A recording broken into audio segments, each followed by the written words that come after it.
Merci Sébastien. Je suis ravi de présenter une communication sur les prothèses totales sur mesure, d'autant plus qu'il y a 10 ans, presque jour pour jour, je présentais ici une communication, prothèse totale de genou sur mesure, mythe ou réalité. À l'époque, nous avions revu l'ensemble des challenges technologiques posés par les prothèses sur mesure. Les fabricants de prothèses n'étaient pas intéressés par ce concept. Conformis n'avait qu'une prothèse unicompartimentale. Et c'est à la suite de ce congrès que nous avons commencé à réfléchir avec des amis sur le concept de prothèse totale de genou sur mesure et que nous avons commencé à travailler sur le sujet. Alors bien sûr, on n'aurait jamais pu aboutir si on n'avait pas fait la rencontre de Jean Plé, fondateur de la société Symbios, qui était bien sûr passionné par le sujet et qui a mis son entreprise, sa passion et son énergie au service de cette quête. Alors, 10 ans plus tard, nous avons, vous voyez, franchi beaucoup d'étapes et honnêtement, c'est quelque chose de complexe de faire une prothèse sur mesure sur une prothèse totale de genou. À la suite de nos réflexions, nous avons pu faire les premières implantations en 2013 avec des prototypes qui étaient un peu archaïques. Ensuite, nous avons investigué de nombreuses technologies parce qu'on ne peut pas faire du additive manufacturing, par exemple, avec du chrome cobalt facilement. Il y a des contraintes industrielles majeures de qualité de métaux, de résistance des implants, ce qui nous a fait investiguer un certain nombre de technologies. Et finalement, nous avons notre technologie définitive fin 2017. Nous utilisons la prothèse régulièrement depuis janvier 2018. Elle est marquée CE depuis août 2018. Et maintenant, on l'utilise de manière régulière. Alors, la prothèse Origin, parce qu'elle s'appelle comme ça, est une prothèse totalement customisée. C'est ça qui est important de bien avoir en tête, c'est que c'est pas uniquement la taille qui est customisée, c'est l'ensemble du dessin de l'implant. Le but, le principe de base est d'avoir une customisation complète de la convexité, car la priorité est à la convexité. Et donc, la forme fémorale est reproduit totalement l'anatomie, les rayons de courbure dans le plan frontal et dans le plan sagittal, car c'est le driver de la cinématique du genou. Donc, l'idée de base est de reproduire la convexité. Bien sûr, la symétrie tibiale est reproduite en s'adaptant à la morphologie du patient, et la forme de la trochlée, et surtout la torsion fémorale. On parle de rotation des implants, mais la rotation, finalement, c'est quelque chose d'artificiel. La vraie chose importante, c'est de reproduire la torsion fémorale qui est dans l'os.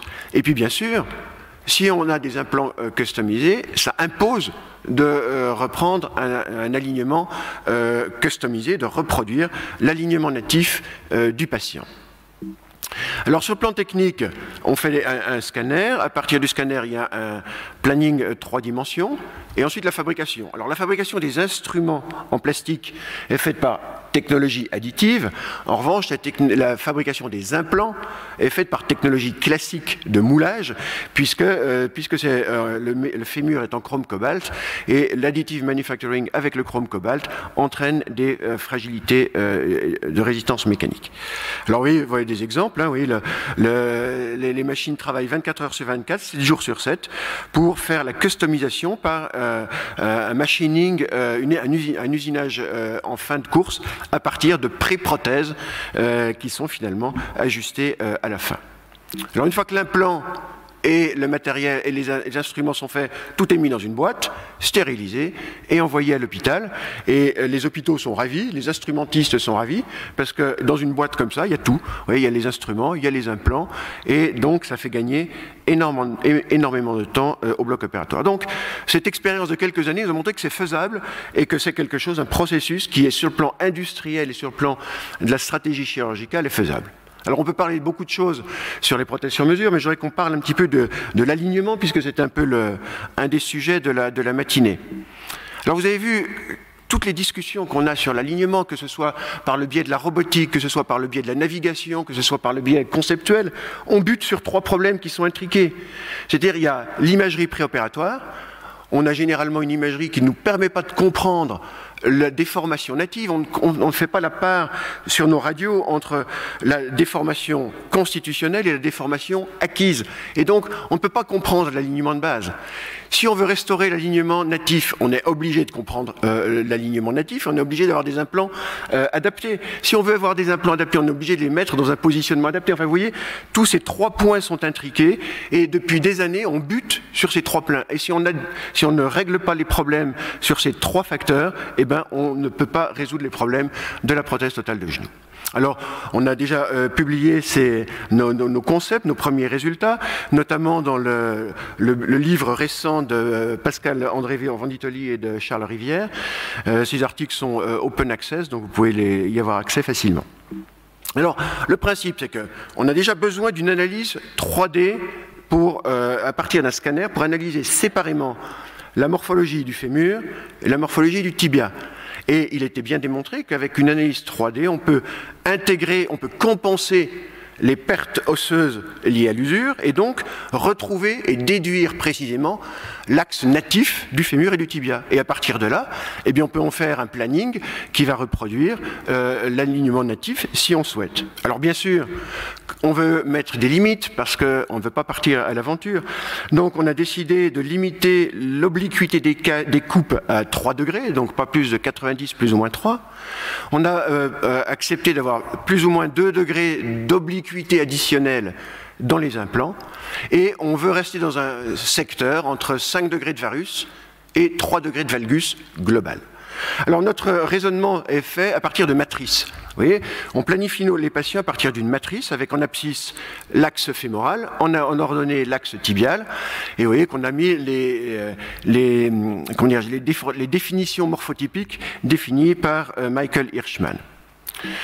Alors, voici les possibilités offertes techniquement par la prothèse sur mesure. C'est-à-dire qu'en jaune, vous avez la surface autorisée, la surface de correction, enfin de déformation autorisée par la coupe à plus ou moins 3 degrés, et en orange, les 2 degrés additionnels apportés par l'obliquité de l'implant. Donc voilà ce qui est techniquement possible de faire.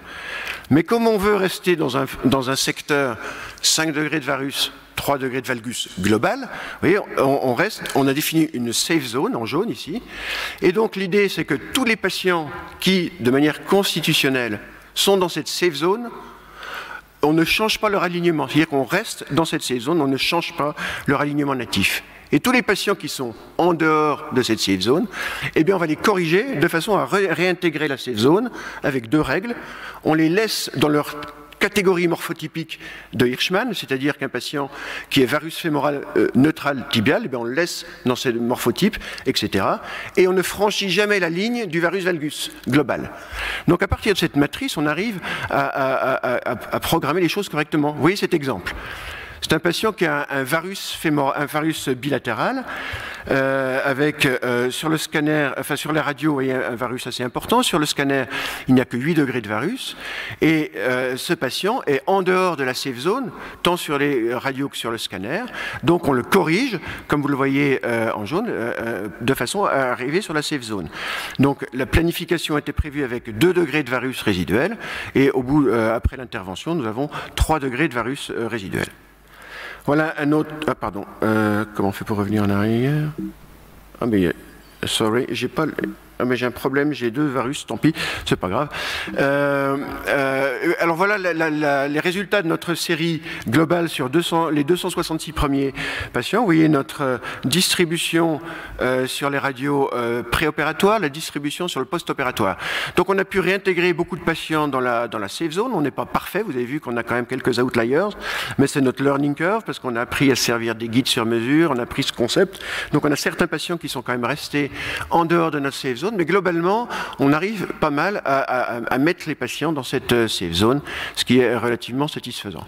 Alors si on regarde les scores fonctionnels, bien sûr, c'est relatif puisque c'est qu'un an post-opératoire. Donc tous nos patients sont monitorés par nos médecins rééducateurs en termes de Oxford Knee Score, de Forgotten John Score, et puis bien sûr tous les facteurs, tous les paramètres du score de Kuss, et puis de la Knee Society. Donc globalement, les résultats sont corrects. Il est encore bien sûr trop tôt pour voir si ça apporte quelque chose par rapport aux implants conventionnels. Donc en conclusion, il faut bien garder en tête qu'il faut avoir une approche globale des choses, c'est-à-dire que si on veut être anatomique sur l'alignement, il faut être anatomique sur l'implant. Si on veut être anatomique sur l'implant, il faut être anatomique sur l'alignement. Et si on veut être anatomique quelque part, il faut avoir compris l'anatomie native, donc il faut avoir une analyse 3 dimensions. Merci de votre attention.